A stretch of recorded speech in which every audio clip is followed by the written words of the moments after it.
Start with our condolences to Nikki McCray. Rest in peace, young lady. Also, we'll talk about the Major League Baseball draft. Chase Burns, ninth to the Rockies. Grant Williams is no longer a Celtic. That hurts my heart. Tennessee picks up a commitment since we last spoke to you. So a lot going on. Here we go with Caleb Calhoun. I'm Dave Hooker. Let's get it rolling. The Dave Hooker Show. A presentation of Off the Hook Sports. Objective insight, expertise, top guests. Available on YouTube, Apple, Spotify, and the Off the Hook Sports app. Download now for free. Also available on offthehooksports.com. I compute and obey. Now to Dave Hooker. Ready. So here we go. Caleb Calhoun, a big show on tap. Tennessee with a commitment, but what do they need next after William Satterwhite? That's on offthehooksports.com. We'll go through that. Over the weekend, Georgia with another player that got arrested with a driving issue. He likes to go 88 and a 55. That's not good. Georgia named as the most likely team to repeat as conference champions. Would it be a failure if they don't? Arch Manning is jacked. And today's tough question, will I deal with the SEC? Who wins the SEC? As we're exactly 7 days away, depending on when you're watching this, from SEC Media Days. Hazing still a thing. I'll share with you the one hazing practice that was allowed, to my knowledge, in the past 5 coaches in Tennessee football history. Philip Fulmer let one thing go, and he was fine with that. And then a great piece by our own Caleb Calhoun on offthehooksports.com as some things that schools overrate when trying to build their program. So let's get it up and rolling. An early ask of you, and that is to go ahead and hit that like button, because that helps us spread the word. If you haven't subscribed yet, if you haven't turned your notifications on yet, you got to do that, because we have one of the all-time best receivers in Tennessee football history that'll be on our YouTube page tomorrow, as Fred and I are all set for that. Also, Cooper Mays and Jacob Warren coming up early in the week, as I fully expect the SEC to announce later today. And I hinted at this last week that it will be Jacob Warren, Joe Milton, and it will be Omari Thomas as the 3 SEC players from Tennessee that will be invited to SEC Media Days, where we'll be broadcasting live next week. So hit the like button. We've got a lot going on. Caleb, how are you, sir? Oh, I'm amazing. I was streaming Taylor Swift's re-release of Speak Now over the weekend. This is her recorded version. So it was just so much fun.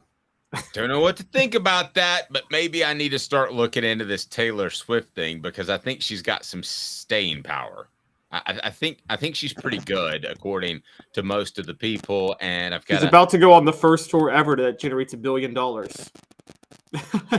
Wow, it's pretty wild. Okay, $1 billion is good money. We don't make that type of money, but I guess we do okay from time to time. So if someone wants to throw us $1 billion, Elon, I know I've said some mean things about you, but if you'd like to give us $1 billion, we're here.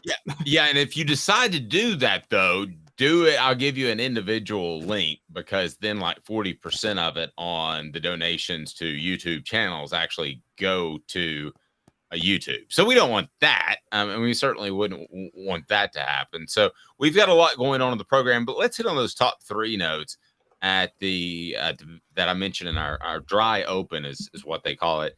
And that is Nikki McCray. It was heartbreaking. An assistant coach in basketball now. She was diagnosed with breast cancer, 51 years old.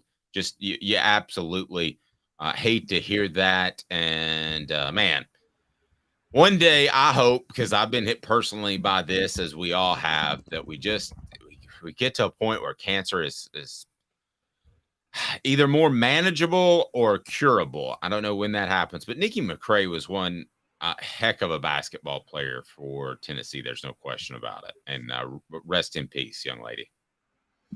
Yes, she absolutely was. She's from my hometown, right outside my hometown. I'm from Memphis. She's from Collierville, was where she grew up, and she did a lot of work in that area. She was a really, really, really great person, and she's, if we're doing top 10 players in Lady Vols history, she might be on there. I know she didn't win a national championship, but I feel like Nikki McRae has like that Carol Lawson pool where even though they didn't win a national title, they're still legends almost at that level with Tennessee. Those two, I think, and Holly Warlick too. Those are the three that didn't win national titles as players that I still think you can mention in the same sentence as the ones who did, that are the greats. Good point. Chase Burns, 9th to the Rockies. A little higher than I thought he would go, quite frankly. What did you think of number 9 and going to the Rockies? So where obviously it's still a hitter's ballpark. We don't hear that as much because the Rockies aren't as relevant. But you go to the Rockies, I do think you would have a support system there because I know that Todd Helton still owns like a 40-acre, or it might be 400-acre farm there to different sort of stratosphere as you and me. But Chase Burns to the Rockies, what did you make about that? Yeah, I was actually kind of shocked about that too, funny enough. But, him going – because he had a bit of a drop-off this year. His ERA took a jump from 2.91 to 4.25.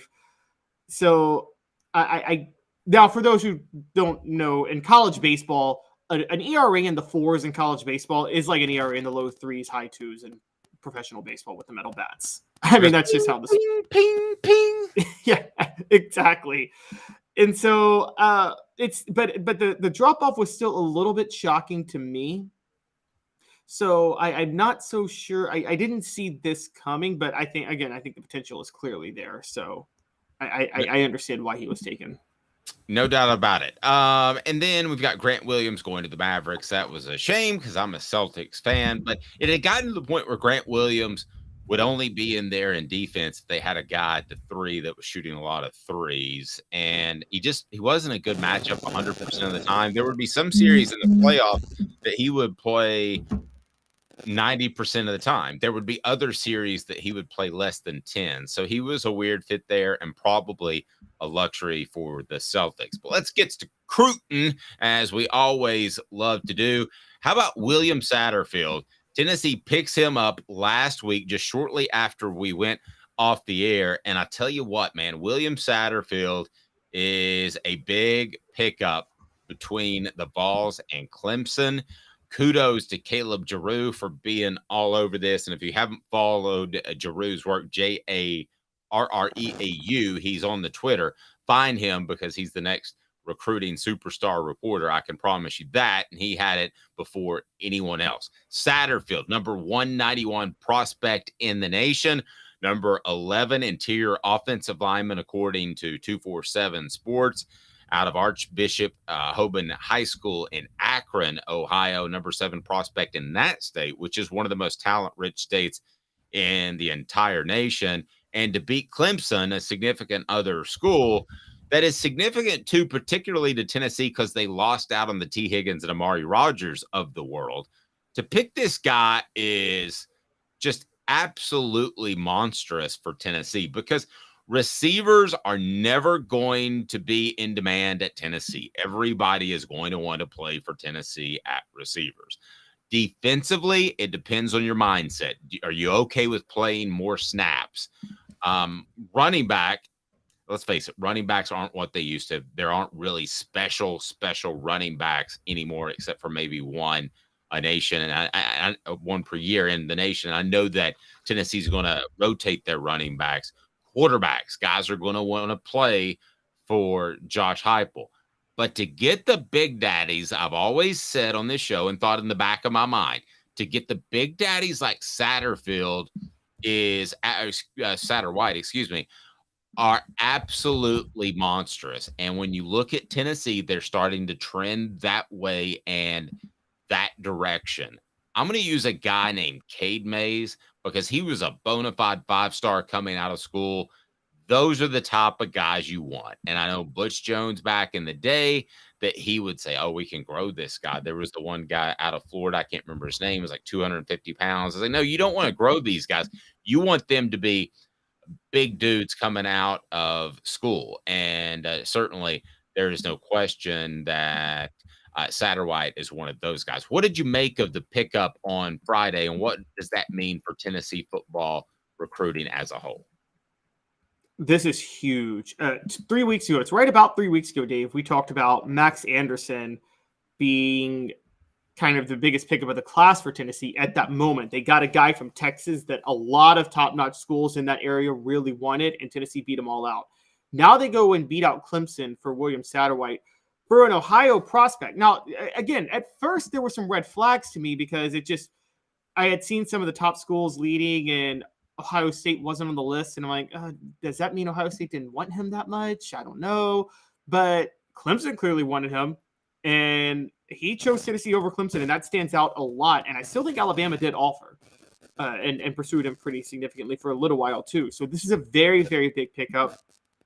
It really sets up Tennessee's, and this is an underrated part of Tennessee's offense, which we've talked about for a while, which is they really need that vertical rushing attack to be a threat consistently if they're going to have those deep passes.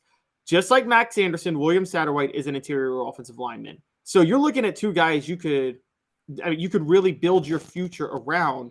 Now, I'm not saying, look, it's not like tackles are a dime a dozen. You got to find good left tackles. I'm not here to pretend that you can't. But, Dave, if you load up on the interior and you find a center, which they need to do for the future once Cooper Mays is gone, because they're really going to miss Cooper Mays, well, you might be able to get a tackle in the transfer portal at that point. And you could even sell to a left tackle, hey, you're going to have a lot of support from the interior, so you don't really have to worry about, and I know you know this, Dave, it's a lot harder for a left tackle when your left guard's not that good, and you got to cover for them. True, and you can sell this too. Look at Darnell Wright, who was left tackle, and then they taught him how to play right tackle, and they're going to do the same thing of moving guys around. So you say to that tackle, hey, if you've got the physical ability, we're going to get you ready immediately. So still, Jake Merklinger is the top-rated prospect in the class. Satterfield would come in at 5th, according to a 247's composite ranking. And then if you want to look at the other offensive linemen that Tennessee has, it would be Gage Genther out of Colorado. I wonder if that one's a little bit of reach, just to be real honest with you. Then Jesse Perry out of MTSU. So you got a group to start with, but I'm going to be real honest with you. It's far from over. Somebody told me that in 2024, quote, that's when it gets dicey with the offensive line. So that's what I'm sharing from somebody within the program, because they're going to lose a lot of guys. They've depended on some of Jeremy Pruitt's. You mentioned Cooper Mays.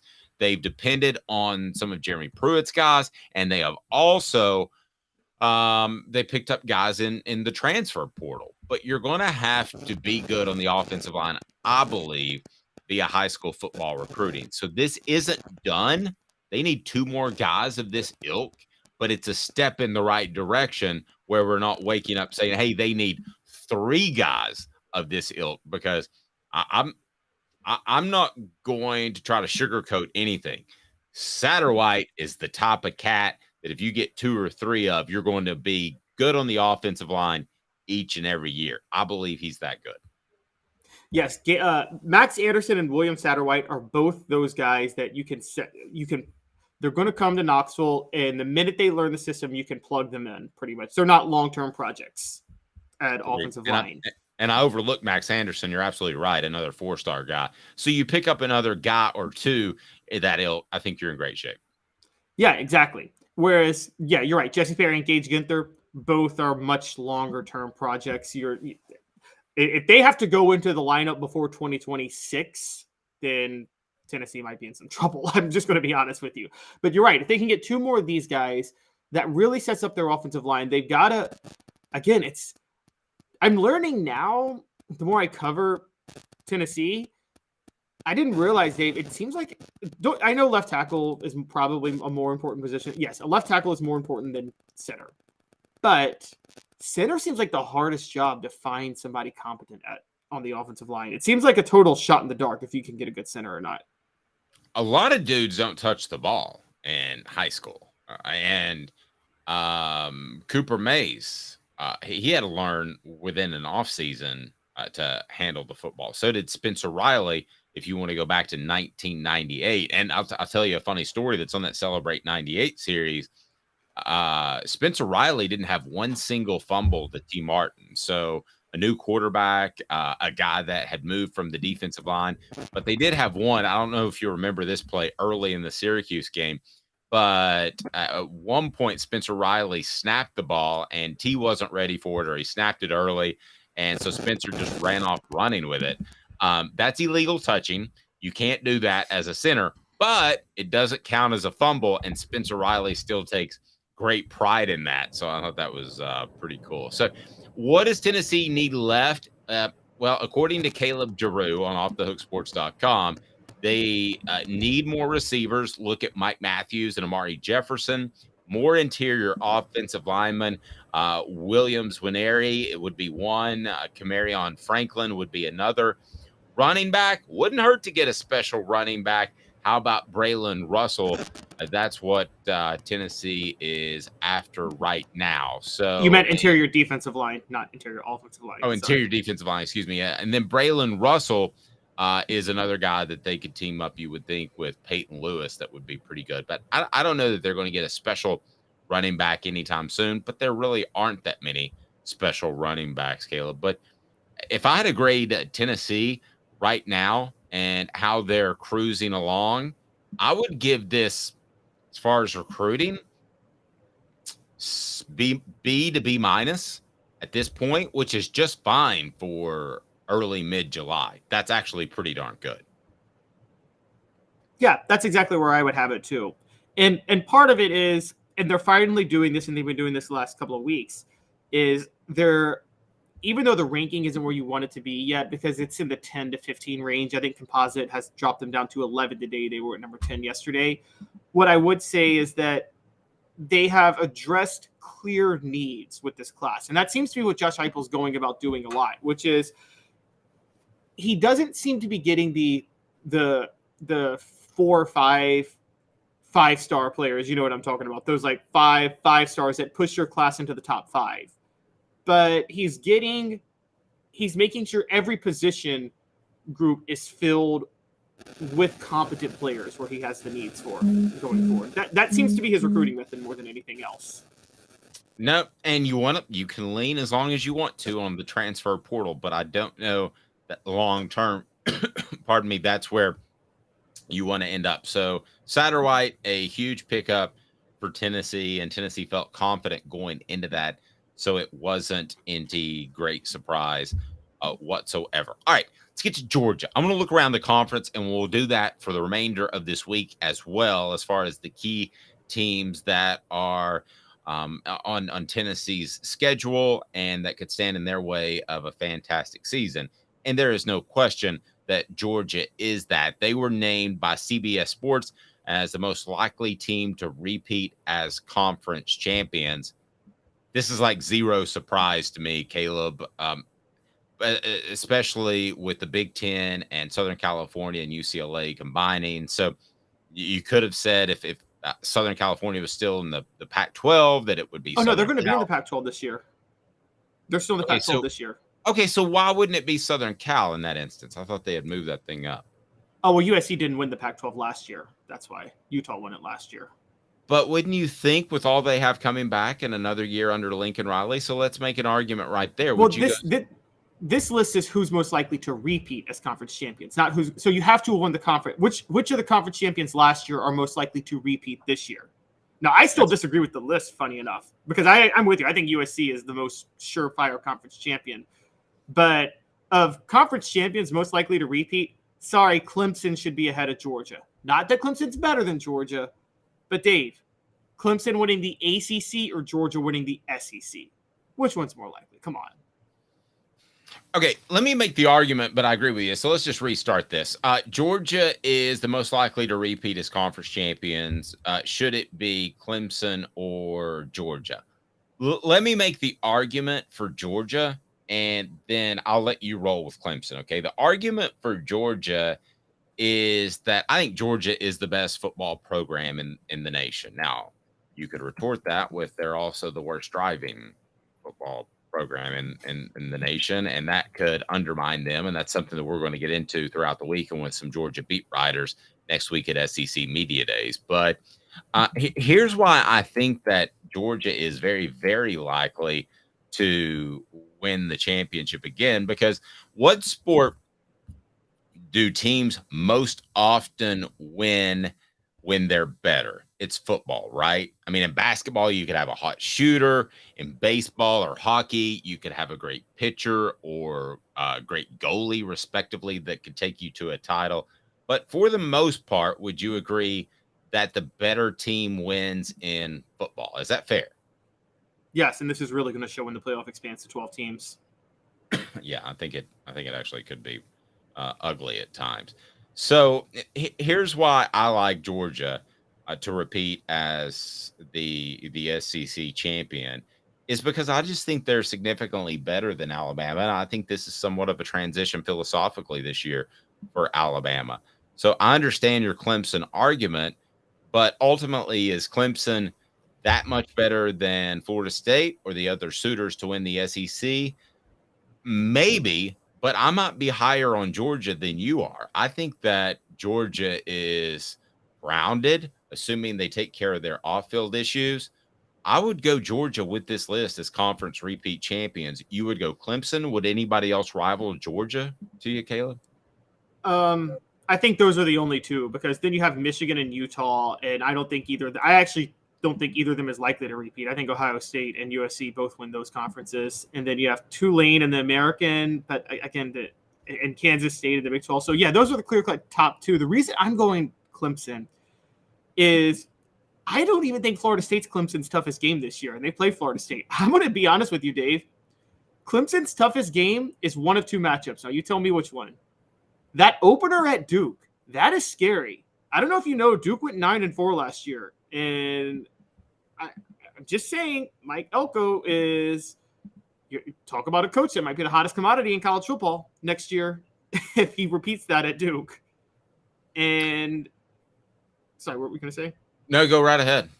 Oh, yeah, so that's – but if they get past that, the only other game for Clemson that scares me would be in ACC play – would be Miami on October the 21st. But I'm still not sold that Miami is where it needs to be with Mario Cristobal. So I think they have that. They get Florida State at home. I think Florida State's massively overrated. So I just think the road is easy. And I want to point this out. Everybody's caught with blinders that Georgia's won back-to-back national titles. But they haven't won back-to-back SEC titles. No. They didn't win it in 2021. And so I think people are seeing the back-to-back and just assuming automatically, three-peat, at least repeat is SEC undefeated. Yeah, you kind of think that, at least. Yeah. I did bump into somebody over the weekend, and we were standing behind them in a line, and I didn't speak to them, but I turned to the guy, and this guy had a big Georgia tattoo on the back of his calf, and he had Tennessee stuff on, so I knew that he was a Tennessee fan. I turned to him, I said, "Do you think he got that tattoo when Drunken Ray Goff was the head coach at Georgia, or just recently?" He goes, "Man, I'm with you, brother, but don't go down that road. Don't go down that road." I was close, though, just for funsies, and I knew he would have my back, so I was excited about that. Man, you've got to try out the chill pills before I tell you the other school that you should be concerned about re-winning their conference or repeating as champions of their conference. It's crafttreats.com. It is great for your pet. Your pet will absolutely love crafttreats.com. And the chill pills will help with the digestive issues, and they'll also help with arthritis issues. They'll help with anxiety. It's all there. It's crafttreats.com. Use the promo code Off the Hook. That's Off the Hook. The chill pills are fantastic, but other craft treats available for your dog or pet and cat. And I think my wife's dragging me to get a dog today. So I can tell you, if it's a puppy, it's going to be loaded up with the chill pills. I can promise you that right now. Use the promo code Off the Hook. Off the Hook. Get 20% off. Please support our sponsors.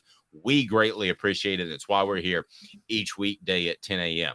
So you got Clemson repeating as champion in your mind.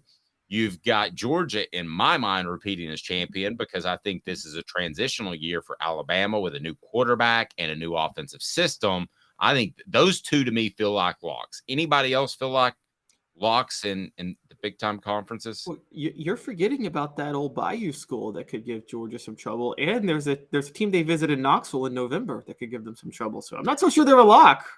No. In my mind, they're a lock. Okay. So those two, and would I be surprised? No. I mean, Tennessee was a lock to just win 8 games last year in my mind, and hell, I was absolutely wrong on that. So I'm not a lock in my mind does not mean that I'm saying at December come rip on me. But who else is a quote hooker lock to which they have to use sometimes when they find a lady of the night working? You have to use a hooker lock. That way the patty, you just lock her to the nearest lamppost, and then a paddy wagon can come by. It's a hooker lock. The paddy wagon can come by and pick her up later. But who of those are in the conversation as far as conference champions most likely to repeat? See, here's the thing. I don't think anybody else is. Okay, so Michigan's number 3. Look, I don't think Michigan's – if Ohio State doesn't win the Big Ten this year, you got to fire Ryan Day. I'm going to be honest. This is the most talented team Ohio State's ever had that they're about to have this year. This is they might be the most talented team in college football. Look at the number of projected first rounders for Ohio State next year. It's off the charts. So Ohio State, there's no way Michigan – are you with me on this? Michigan is not – he has them at number 3. I got them at number 10. I think they're almost a lock to not win the Big Ten, Michigan. Yeah, and I think that they've got issues there. I think at some point there is a residual from Jim Harbaugh looking for an NFL job. I think players start to question leadership. I think that stuff happens more than you think. I think it started to happen with Philip Fulmer in the mid to late 90s, to be real honest with you. But so I think Michigan's the type of program that can load up, win it 1 year, and be average for 2 or 3 years. But who else? Because I want to get to today's tough question. Okay, so number 4, they have Utah. Again, I think almost a lock to not win it. If USC doesn't win it this year, then that's a big red flag for Lincoln Riley still being in the Pac-12. And then number 5, Tulane. So the reason Tulane actually wouldn't be higher on the list is because the team that's number 10 on here, Texas San Antonio, who plays Tennessee, by the way, they won the Conference USA last year, but they're in the American this year. And I've got Texas San Antonio as the best group of 5 team in college football this year. So Texas San Antonio, Tulane. Guys, that is the game of the year right there if they play each other. I don't know if they play each other, but and then Kansas State, number 6, with the Big 12. I don't think Kansas State's repeating. Do you?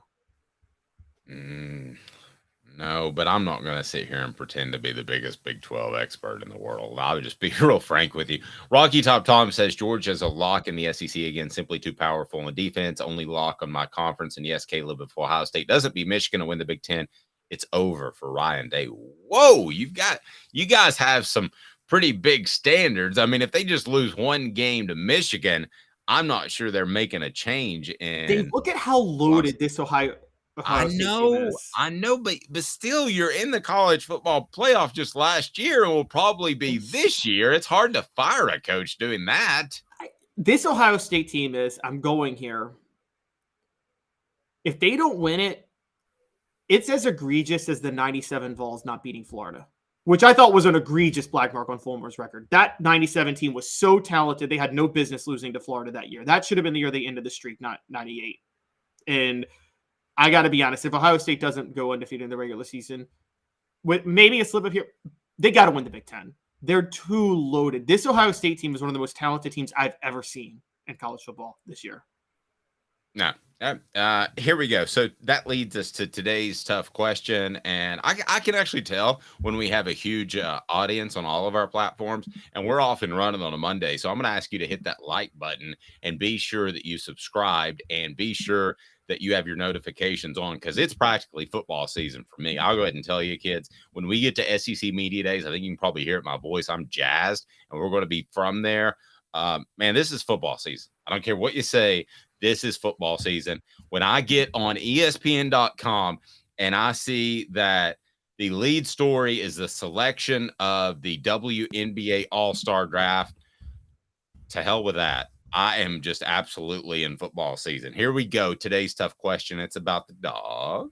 Today's tough question. Take a side. Take a stand. The Dave Hooker Show, a presentation of offthehooksports.com. Yeah, so from now on, when somebody asks, Somebody says, what do you like to listen to? What's your favorite podcast or show? And you say the Dave Hooker Show with Caleb Calhoun. Just say, and they say, wow, why do you listen to that? That Dave Hooker guy, he's washed up, and I haven't heard of Caleb Calhoun yet. No, you have to say, because on their show, it's football season, by golly gee, and you can use other words. So is it a failure for Georgia if they don't win the SEC? Yay or nay, Caleb? No, because they could still win the national championship without winning the SEC. The SEC is the one conference where you can do that. No. The SEC still matters. It is a monster failure for Georgia if they do not win the SEC. You just rolled your eyes at me. Do you consider the 2021 season a failure for Georgia? Partial. Oh, come on. You think Georgia... Partial, I do. The SEC is, and if you're watching on the video platform on YouTube, I mean, it's this close. I got my fingers this close together. To me, winning the SEC, and I've always said this, is just this close to winning the entire national championship. I would rather, let's put it this way, I'd rather win 3 SEC championships than 1 national title. Is that crazy? No, because then you're knocking on the door on that 4th year. I got a question for you. Would you rather let's do this? 90s through 2000s Braves. Would you rather be the Braves during that period or the Marlins? Braves won the division every year, but got 1 World Series title. Marlins made the playoff. I'd rather be the Braves over the Marlins with the 2 World Series titles. Yes. No. You take the peak championship is the most important thing. You take the ultimate championship. Sorry. You take it. Everybody agrees with you so far. They're saying that's crazy, Dave. The SEC means something to me.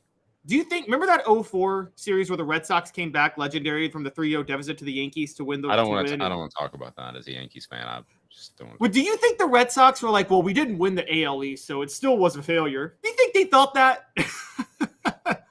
No, but I'll put it this way. I think beating the Yankees in the playoffs, they would look back at that as a special year, even if they didn't win the World Series. I do believe that. Oh, they probably would. But I'm just saying you'd rather be the team that wins it all. You would. That's the most important thing. Utah made the playoffs 20 years in a row with Karl Malone and John Stockton. I think the Rockets are happier with their results when they made the playoffs twice and won it twice in the mid-90s. Okay. All right. There was no Jordan there, though. But Arch Manning's buff.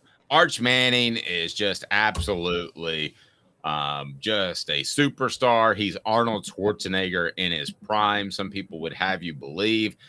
We'll get to that. Does that matter? And a scout told me that Arch Manning is most like one Manning, and we'll discuss that after this. But Arch Manning's buff. 2 minutes.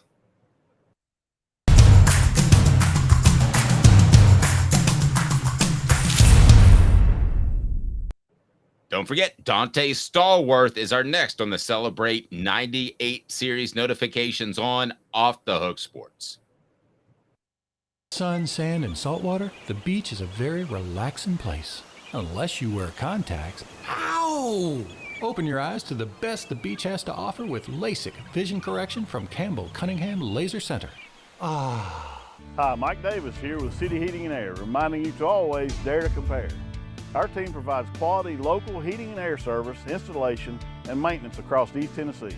We use only the best equipment like American Standard heating and air conditioning for your residential, new construction, or commercial needs. Honesty, dependability, and customer satisfaction have been the cornerstones of our business since 1961. City Heat and Air. Dare to compare.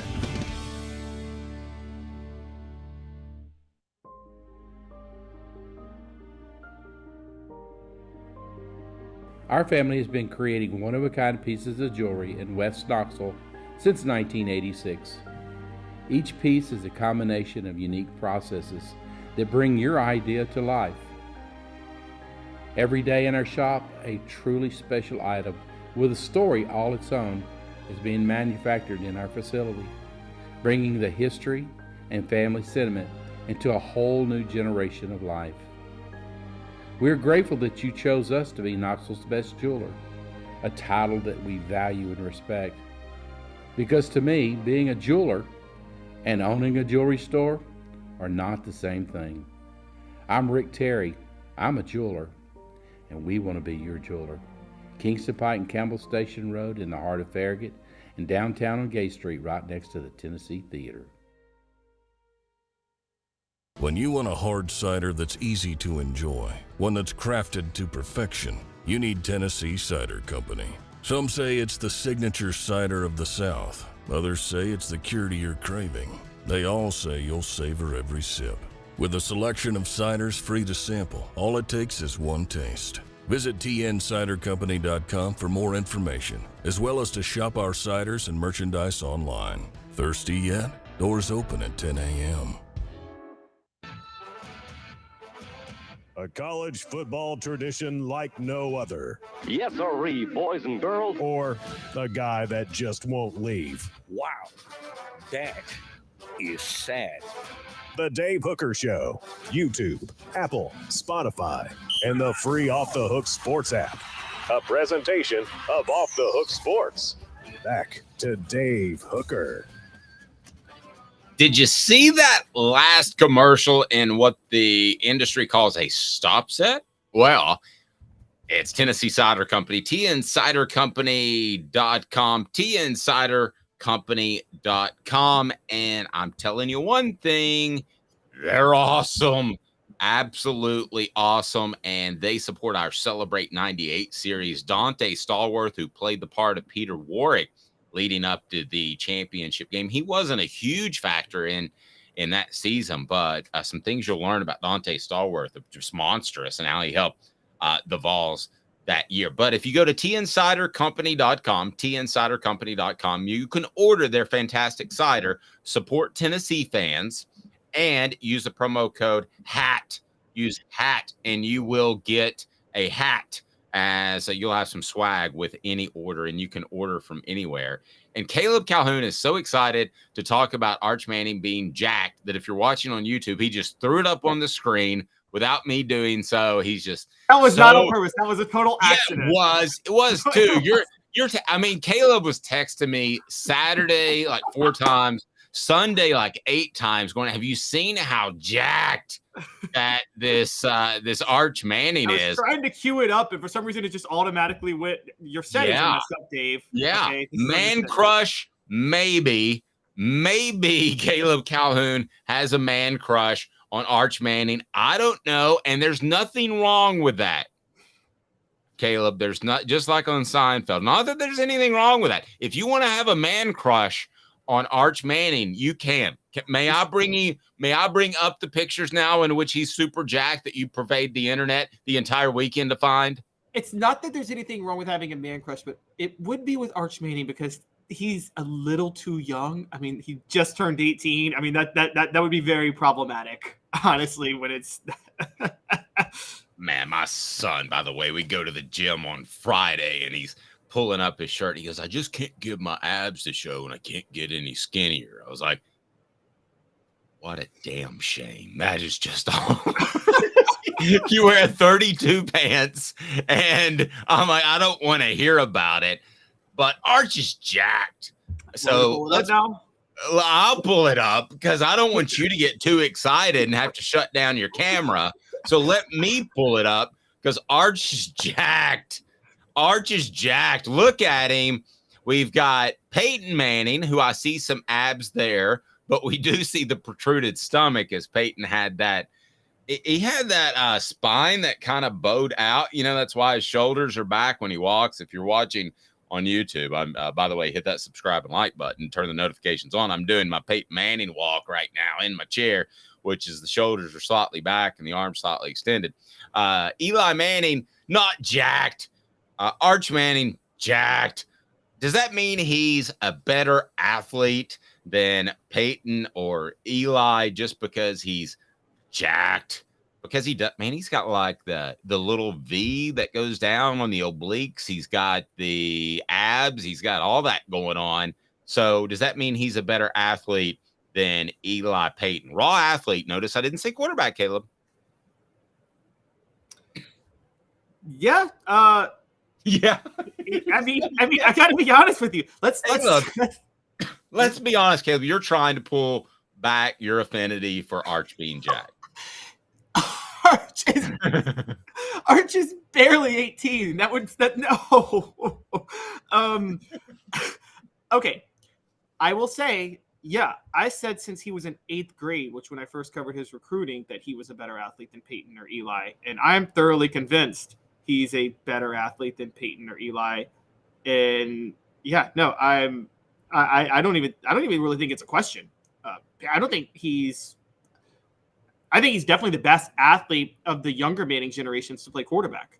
And so whether or not that turns into being an elite drop back passer is a different story. But yeah, I mean, I got to be honest with you, Dave. Yeah, I think that he's the best athlete between him, Peyton, and Eli. And I don't think it's particularly close. Nope. 4 Downs brought to you by Zen Sports. I'll tell you more. 4 Downs is now on Off the Hook Sports. 4 Downs. 4 questions. 4 answers. The Dave Hooker Show. 4 Downs. A presentation of offthehooksports.com. I'm going to make this tough on you. Arch Manning's game will be what percentage of running the football? Peyton Manning's game was about 5%, which is basically a fake bootleg, right? I mean, he always had – Peyton Manning probably had more epic runs than any quarterback ever with that bootleg, though.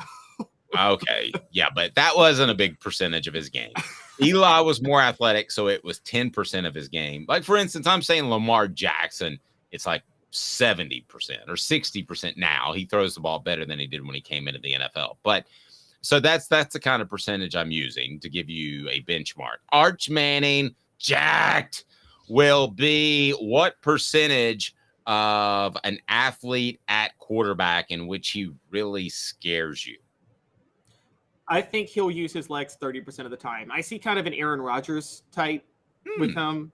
So, and Aaron Rodgers uses his legs about 30% of the time. Now, where I say he's better than Aaron Rodgers, in this, I don't mean he's better than Aaron Rodgers. I mean where I think he's going to be smarter than Aaron Rodgers, and this is what Patrick Mahomes has. Dave, one of the most underrated flaws in Aaron Rodgers' game. Did you ever notice he always immediately tried to roll out the minute he took the snap? He didn't like throwing from the pocket that much, and I think Arch is going to have the Patrick Mahomes factor where he's going to be comfortable throwing from the pocket. But that's why I put it at maybe I'll down it to 25% because I think that he's going to try to stay in the pocket. I think everybody has to see. I agree with you, but I think everybody has to be at least 20% nowadays. I don't think that you can run around out there and be a stiff in the pocket. I think that's part of the reason that Brady was ready to cruise on out. By the way, what down was that, Coop? Coop here. First down. Thank you, Coop. So before we get to second down, Coop, what should people do that like this channel? Cooper Mays here. Hit like and subscribe. Thank you. All right, let's go to second down. Cooper Mays here. Second down. It's a lot of Cooper Mays. Which Manning quarterback will Arch be most like? And I'm going to share this as brought to you by Zen Sports from an actual NFL scout that I spoke to. Dave, you're going to be mad at me because I'm going to take what you're going to say because I already know it. And it's Blame Archie. you. It's Archie. It's obviously Archie. Yeah, because Archie was an athletic quarterback. This guy's been covering football recruiting for 30, 35 years, and he says he reminds him just like Archie Manning. And for those that don't know, Archie Manning would have won 4 Super Bowls if he were picked by the Pittsburgh Steelers instead of Terry Bradshaw. He was that good. He was elite. He just played for the worst teams, especially when there was a bigger drop-off, and still teams had the mindset of making money means it's a good team. It's a good business. Well, we know now that you can do more. You can do both. So, and during that time, because of the rules, a Hall of Fame caliber quarterback couldn't single-handedly get a team to the playoffs because the rules were you were allowed to just beat the heck out of the quarterback at that time. So, yeah, very true. I think sorry. No, he's very much like Archie Manning, his grandfather, no question about it. I don't know what. Yeah, and the shocking part of it is how did Peyton and Eli not get any of their dad's athleticism? That's the real story. A big zero. You know what I think it was? I think it's as simple as this. I think they were trained at a time. Think about when they're high school athletes. Who were the best quarterbacks? They were pocket passers. whether we're talking about Joe Troy Montana Aikman. or Troy Aikman or any of those guys, Montana could run a little bit, but what were they taught to do? What did they spend 95% of their preparation throughout their middle school, high school, college careers doing? And that was to be a pocket passer. I think it's as simple as training somebody. I'm not saying that Peyton Manning is going to be like doing reverse jams and windmills and all that stuff, but could he have been a better runner?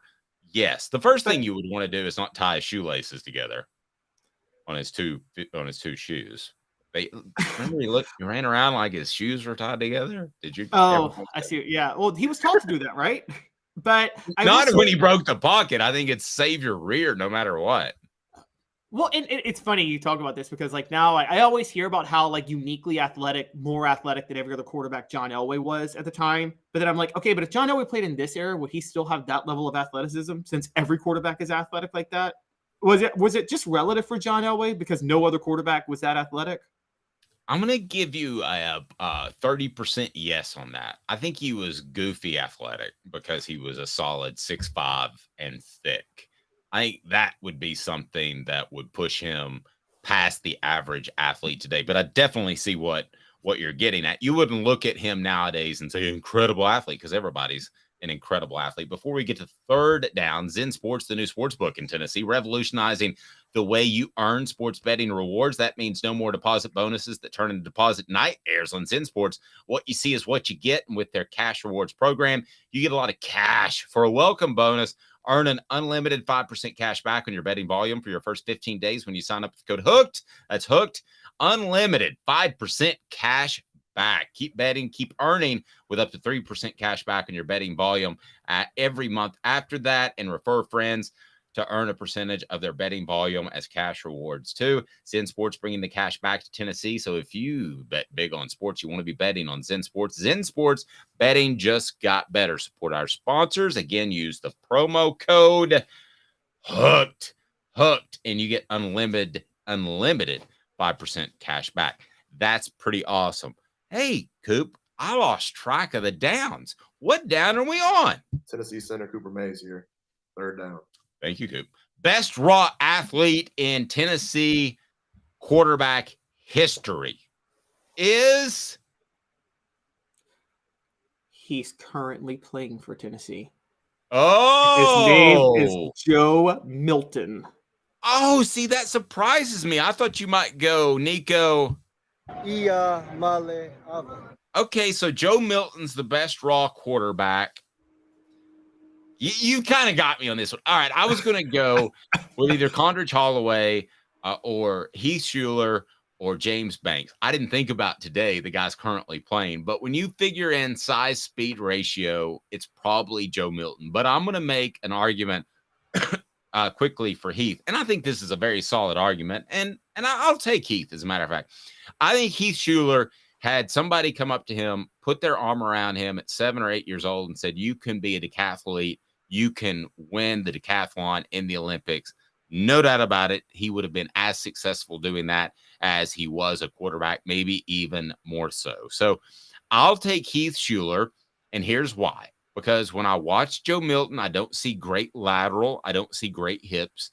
I do see a great, powerful runner with speed and the strongest arm that I've seen since T. Martin, and maybe stronger. But Heath Schuler had that ilk of arm. He was a better runner overall than Joe Milton. I think you would agree with that. Tell me if not.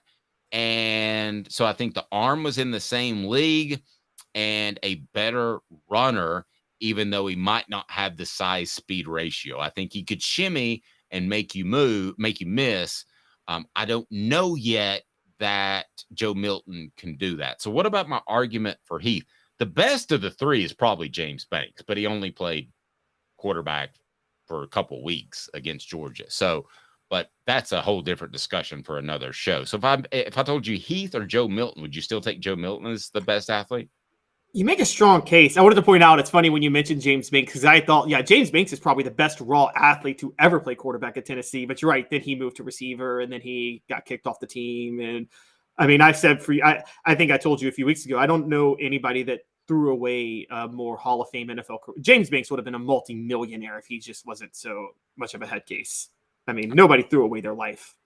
Like no argument. And I think people make that statement too easily, but I have no argument whatsoever. Yeah.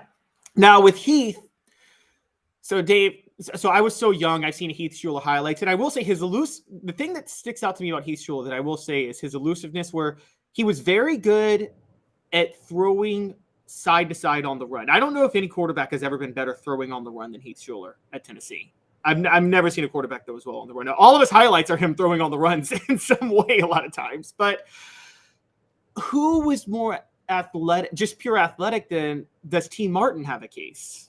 Or like if you put T. Martin and Heath Schuler in a decathlon, who's the best? I think Heath. And I will say this too. There is one throw, if you want to go back and look at, that I was in person in that game because I had a friend who illegally sold me tickets.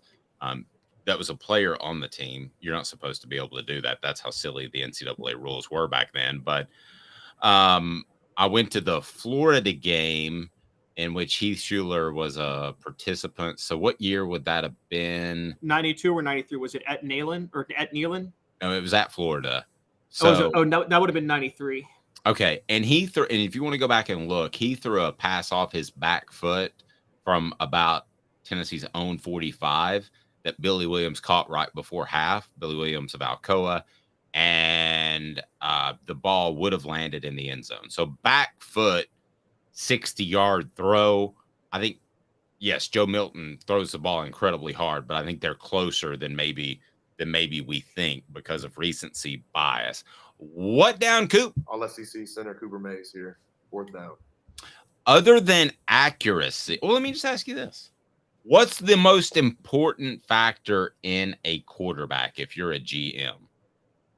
And I don't think it's close, and I'll argue this till my dying day. I mean, I still think it's intangibles. Like, I mean, it's the. I mean, that's Peyton Manning got a Hall of Fame career on intangibles alone. His intangibles outweighed everything he had physically. And I still think that matters. I mean, and I will never get over, look, Tyler Bray could have had an NFL career as a starter if he had better intangibles. I mean, and so I'm still going intangibles. Couple of other votes. Oh, Mr. Jones, you just got mine. A couple of other votes for most athletic quarterback. Dobbs, Hooker are top 5. I've had no Dobbs argument is not top 5. Dobbs is not top 5. I have no argument with Hooker. I have no argument with Jarrett Garantano. I would not have Dobbs top 5 either. Accuracy. It is accuracy. That there is something innate about that. It's like being a great shooter in football. It's basketball. You can get a little bit better, but innate accuracy. That's why you and I have discussed Troy Aikman, and you think he's overrated. I disagree because I thought he would put the ball on the money where it had to be in a receiver in Michael Irvin that didn't get very open because he wasn't very fast. And he would hit Alvin Harper stride for stride. So I think that accuracy is something that Troy Aikman was blessed with. I think that most people are blessed with that. The thing that I've been so impressed by Josh Heupel is his ability to turn, we talked about this last week, a slightly average quarterback into a very, very average quarterback. So I think it's accuracy. Very, very accurate, you mean? Yes. What did I say? You said into a very, very average quarterback. Slightly very, average. very accurate quarterback. No. Sorry, it's Monday. So I believe firmly that it's accuracy. I think that's it. Innate. I think Aaron Rodgers has that. I think that's why he doesn't have to show up to off-season workouts for the Packers, which he is now for the Jets. But I just think you show up and you can, it's like the old carnival game. One dude can hit it right in the middle of the old milk jugs, and one dude like me with a 50-year-old shoulder and tried to throw as hard as he could cannot. Well, I mean, if you have the combination of zip and accuracy, I mean, that's why Brett Favre never had to show up for training camp in his prime, right? Because, like, Brett Favre, whatever you think of him as a person, and I think very lowly of him as a person, but Brett Favre could probably, if he wanted to snap a specific finger in half, he probably could throwing the ball. Yeah, and you're probably too young for this, but John Madden made a big deal about how hard he could throw the ball. And, a football is laced together as 4 pieces of leather, and how he would hit people so hard in the stomach underneath the shoulder pads, it would leave like the little cross on the end of a football. John Madden just thought that was the funniest thing ever, and he brought it up over and over and over, as John Madden used to do. But John Madden spoke Brett Favre into a 3-time MVP because he loved him so much. Okay, so you do remember more of that. Sometimes you're younger than me. I don't know if you remember that, but yeah, you do. Remember that. I remember that because look, I actually did like watching Brett Favre play in his prime like everybody, but it was nauseating. The whole John Madden was the king of, it's like the little kid in the backyard just throwing around with his friends. And I'm like, come on, bro. Like, seriously?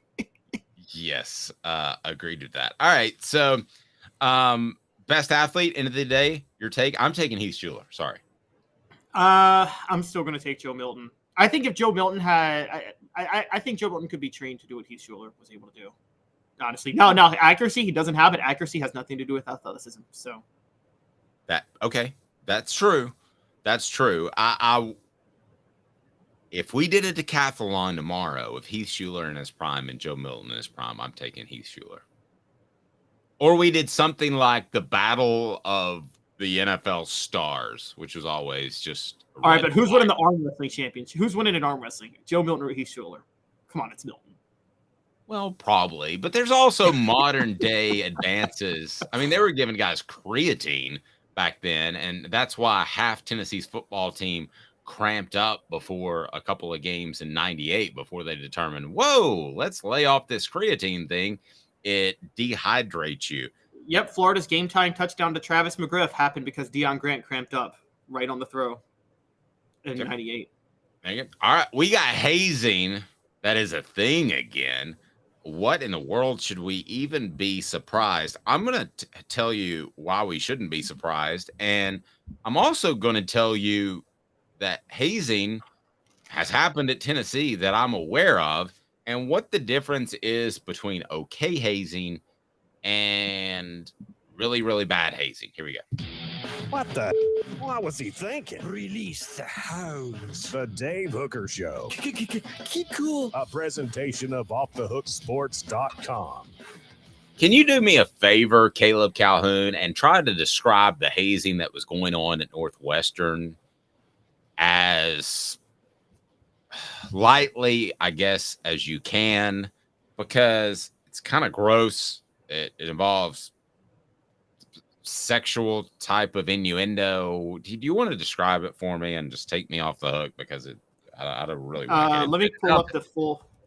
Well, and then I'll tell you that there's a school that I covered that people would all know, a high school that did this as recently as 10 years ago, a very similar type of thing. I'm not going to tell you which school, and I'm going to tell you the hazing that was allowed in the early 90s, late 90s and early 2000s at Tennessee.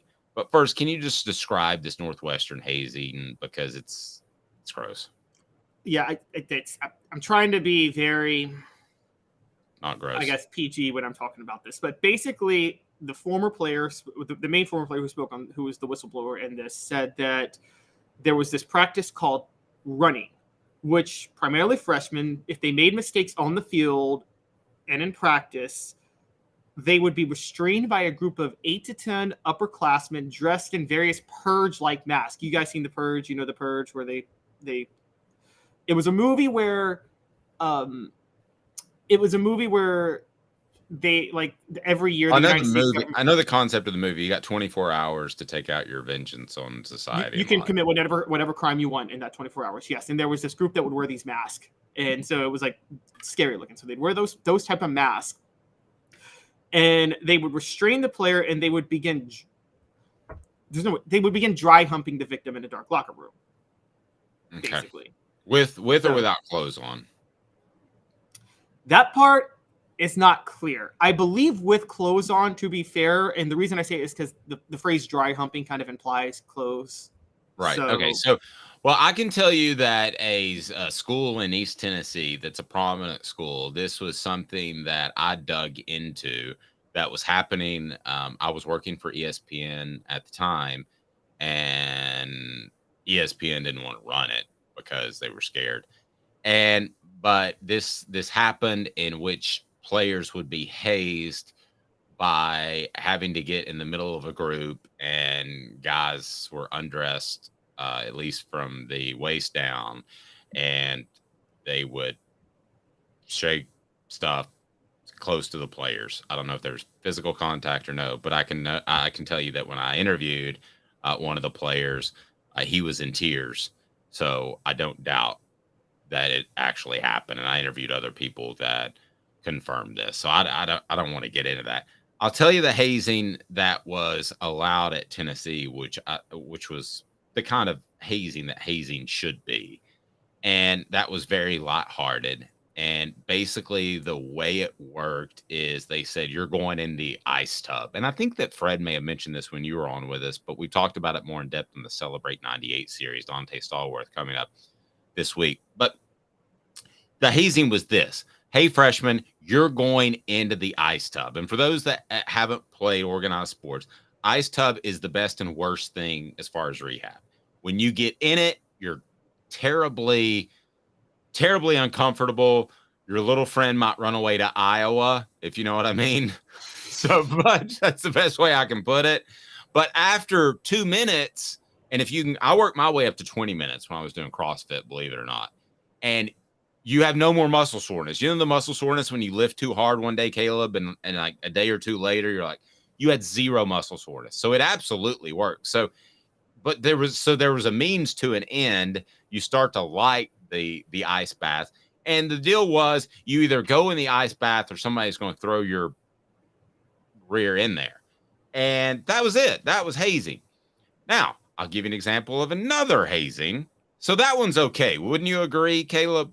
I don't blame anybody for doing this back then, but I would say it's not okay now. And here's why. Because we have more knowledge. Ice bath thing? Yes. And here's why. And we learned a lot about this during COVID. And when I was working, we covered a lot of COVID details and heart conditions and things like that.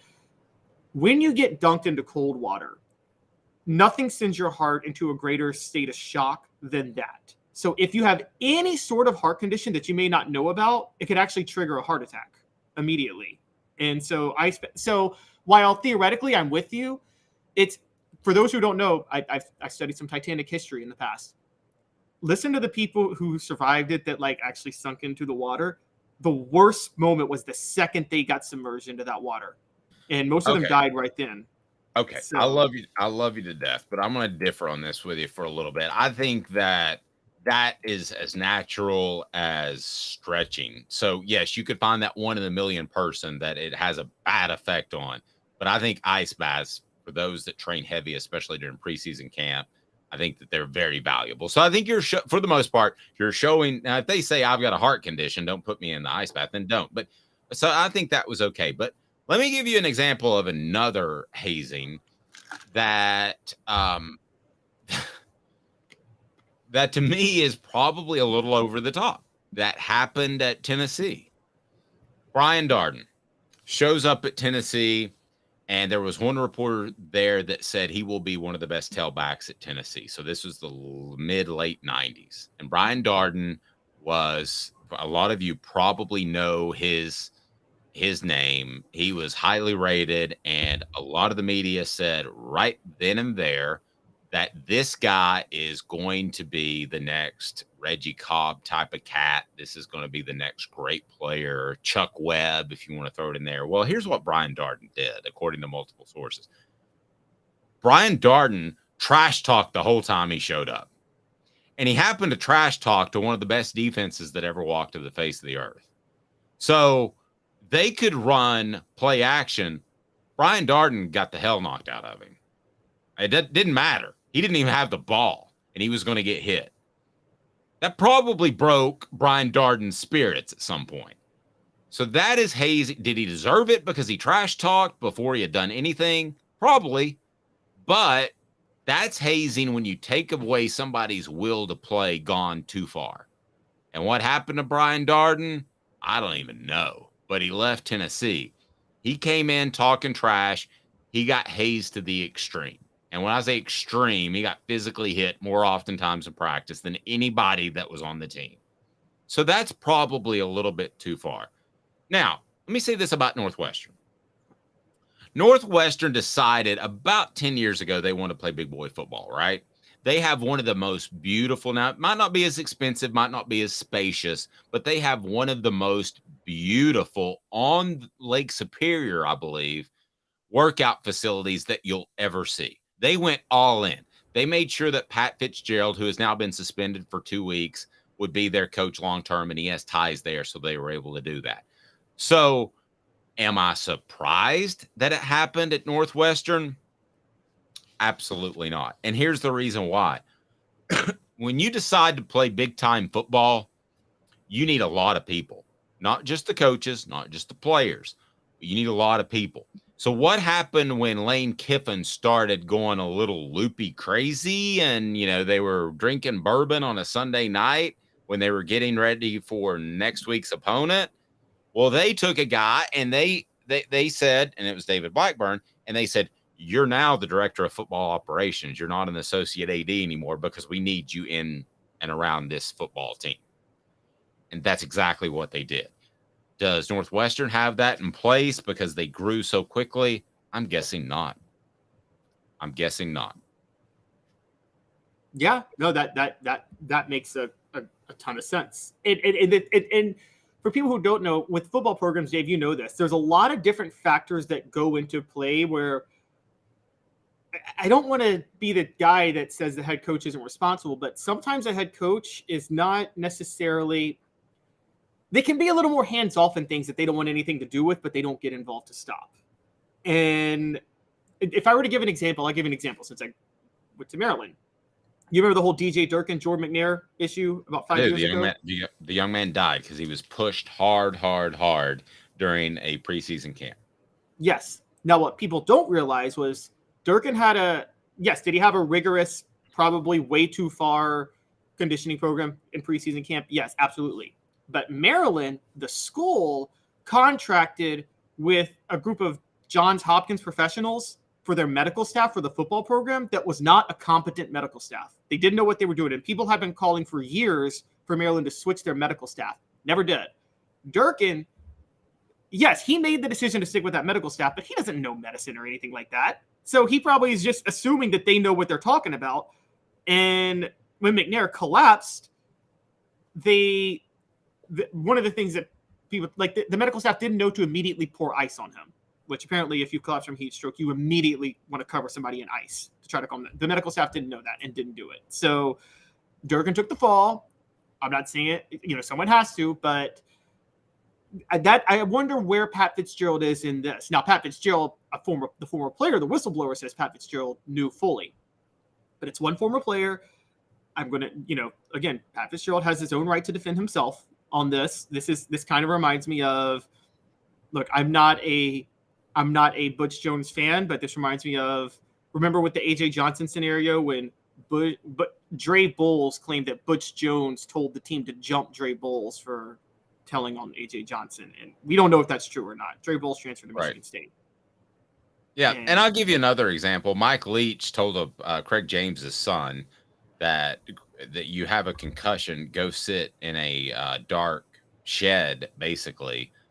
That's not as off base as it sounds because they have you sit in a cool, dark area when you have a concussion. Now, it sounded insensitive at the time, and it was probably insensitive, but it wasn't as crazy as it sounded. But hazing, I think Craig James was a total diva and was upset that his son wasn't getting more playing time and tried to get Mike Totally Leach agree with fired. that. Totally agree with that. But in the 90s, hazing was a big thing. It was a hot topic issue. What are the hot topic issues? I mean, it may be the LGBT, whatever that acronym is, but hazing was a hot issue at the time. So it was something that was looked at the time as being a major problem in football. So people addressed it and people got incredibly sensitive to that, and they should have. But am I surprised that slipped? Am I surprised that a program that's busting at the seams, or at least trying to compete with the top programs in its conference and its nation, am I surprised this has cropped in again?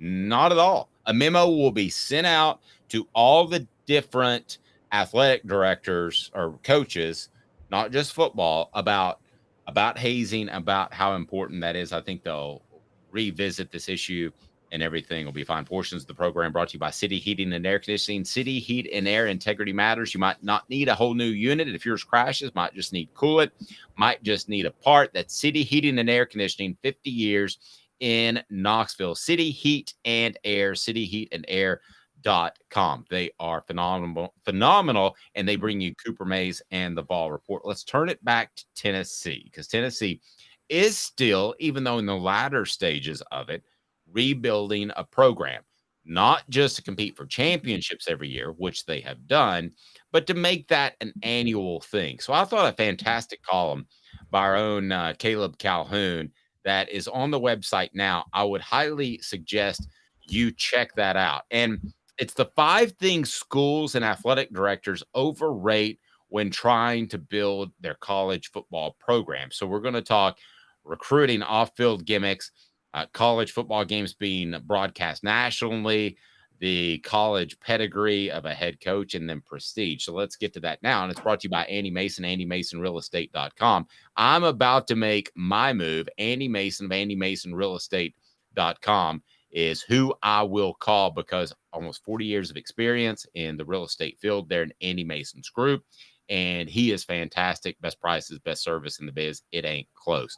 So here is your list.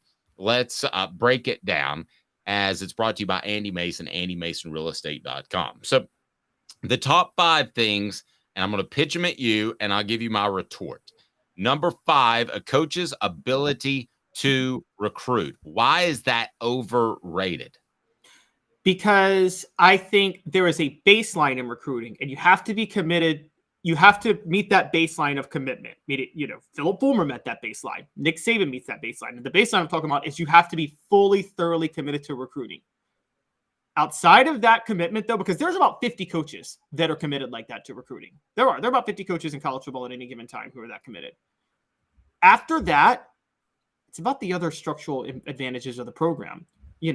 Whether or not you're in a location that, whether or not you're in close to a player's backyard in a location, whether or not you've had success yourself as a head coach that could get a player to the NFL. These things matter. I don't think, with Fulmer in the 90s, Tennessee was playing all over the country at that time, so they were much more noticeable. And so I think that you have to be able to be committed to heavily recruiting, but you reach a level where you're not going to just, when Jeremy Pruitt was hired, the whole concept was, oh, he's a great recruiter. Well, I mean, when you give them McDonald's bags of cash, yes, you can be. But on top of that, there's 100 other great recruiters, or 50 others in the SEC alone. So Jeremy Pruitt versus Nick Saban for Alabama or for a kid from Georgia, doesn't matter how hard Jeremy Pruitt works at recruiting. He's not going to be able to outsell Alabama. I'm going to give you 2 better examples, actually, with Tennessee.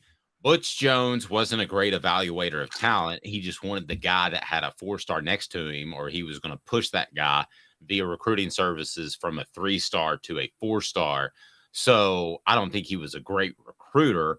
And I don't think Derek Dooley was a great recruiter. I was told he didn't go to one high school football game his entire time at Tennessee. I think Tennessee recruited itself. So for a far different reason, I'm going to completely agree with you. A coach's ability to recruit. You can do more at Tennessee than you can, say, TCU, who I know made the college football playoff, but Tennessee has more to offer. TCU has more players nearby.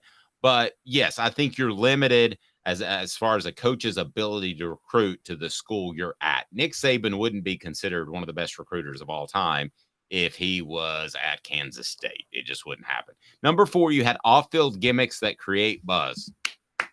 I'm going to take a second here just to give an ovation to one Caleb Calhoun, because I was thinking about 3rd down for what over the season and how stupid that was. I know that's kind of an on-field gimmick. That stuff just doesn't work. It doesn't work at all, Calhoun.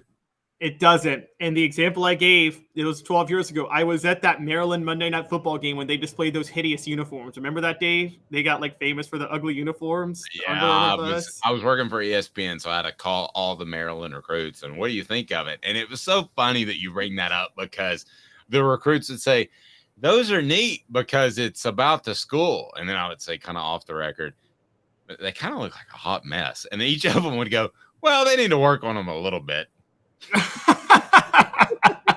Yes.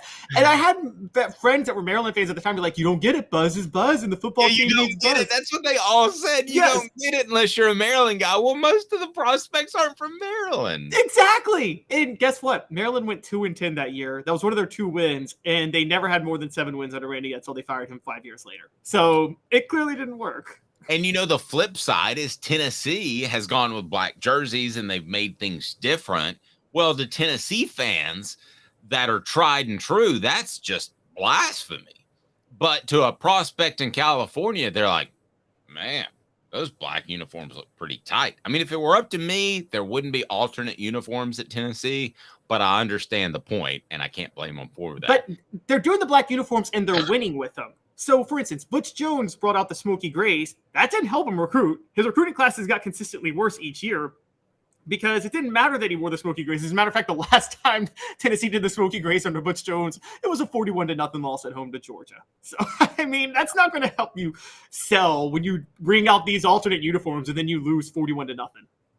Number of college football games broadcast nationally, that means absolutely nothing. It was a huge advantage for Tennessee, but now they're all broadcast nationally or streamed near you.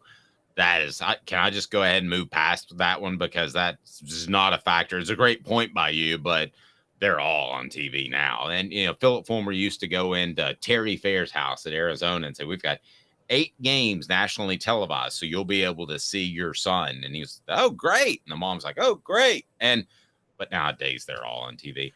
Last thing you put was prestige. Can I get a little more info on that? Oh, sorry. Well, there's one more before that, the pedigree of a head coach. Oh, I missed college pedigree of a head coach. This one, okay, let's start with prestige first. I want to go back to this one because I think I may disagree with you on 2, but prestige of the program you had at number 1. Why is that overvalued?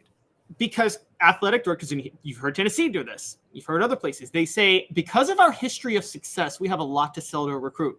Well, a recruit doesn't care that you won the national championship in 1998. Recruits today weren't born then. They don't care that Notre Dame has however many national titles. They last won one in 1989. I was 1 when Notre Dame won their last national title. I was 1. So, like, it was a great year for you, though. 89?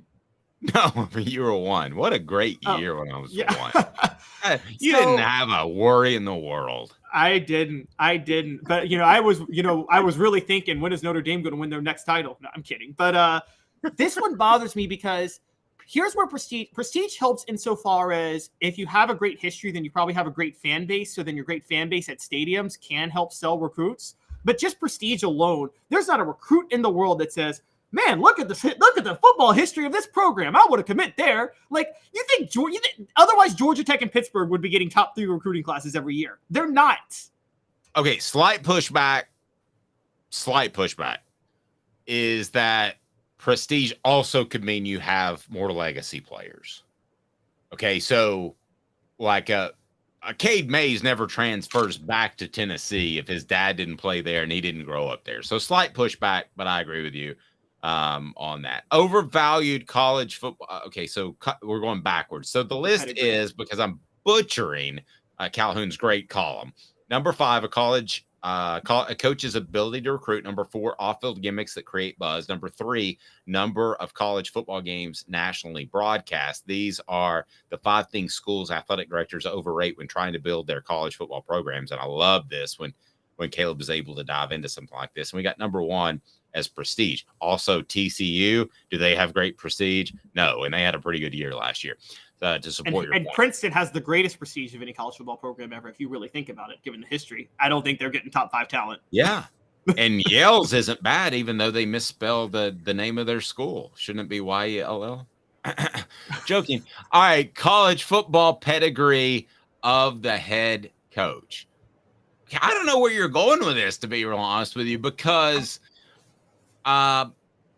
I thought Nick Saban was not a loser because he was with the Dolphins and they were struggling. And I thought because of his college football pedigree at LSU and making Michigan State somewhat relevant early in his career, that he would be a lock at Alabama. So this one throws me off a little bit, to be real honest with you. Pedigree is about your connections.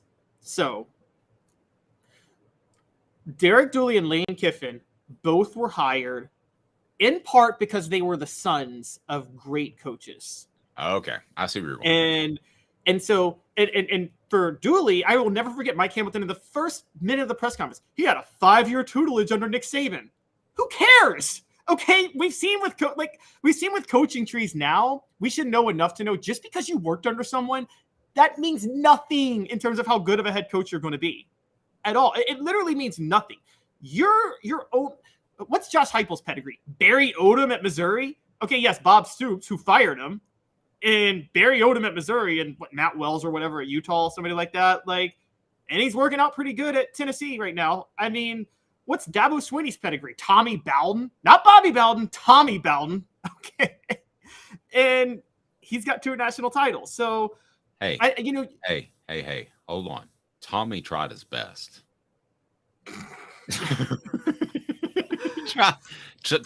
Tommy gave it his all, Caleb. So let's not throw Tommy Bowden under the bus. I'm sorry, he tried very hard. He tried. What's next? Are you going to? I'm just saying that pedigree. We hear this all the time. Coach, how many times do coaches get hired because of other coaches they're connected to?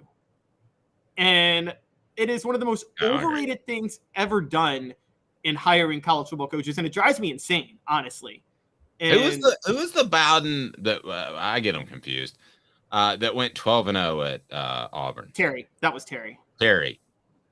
Terry was very fond. Terry stopped by a radio station I was at one time and was very fond of the secretary that showed him to the studio. She was a young, pretty lady, and Terry. Isn't that why he had to leave his job? I don't know, but I just know he liked. Her name was Kendra, and he liked her a lot, and requested a phone number. That's all I'm saying.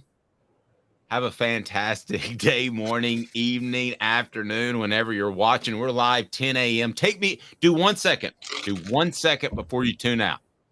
Hit the notifications button because we're in high gear and we're going to have Dante Stallworth. We're excited. Hit subscribe. Hit like if you haven't, because we're going to bring you more and more. To me, it is football season. We are there, and I'm excited. He's Caleb Calhoun. I'm Dave Hooker. This has been a presentation